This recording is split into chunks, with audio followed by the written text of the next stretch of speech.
Праект мясцовага лясгаса пад назвай «Сцежка лясных цудаў» задумаўся як адукацыйная пляцоўка, але адразу ператварыўся ў папулярнае месца для сямейнага адпачынку. Лакацыя знаходзіцца ў баку ад шумнай трасы, у самым сэрцы хвойнага лесу.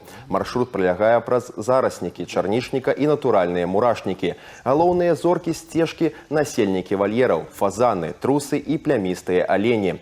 Жывёлы знаходзяцца на поўным забеспячэнні лясгаса, таму адміністрацыя пераканаўча просіць наведвальнікаў іх не карміць. Гэта можа нашкодзіць здароўю лясных жыхароў. Але адпачынак не адзіная мэта праекта. Тут вырашылі наглядна паказаць і важнасць працы лесаводаў. Что такое лесная профессия. Здесь есть информационные наглядные стенды о том, что мы делаем. Не всегда работа работников лесной отрасли заметна, но на этих стендах, благодаря этой экотропе, можно привлечь больше внимания и популяризацию работников лесной отрасли и показать, чем мы занимаемся, привлекать детей к своему туризму отечественному. Маршрут адкрыты для вольнага наведвання штодня. Аднак на дасягнутым у лясгасе спыняцца не плануюць. Тут рыхтуюць пляцоўку пад будучы дзіцячы гарадок.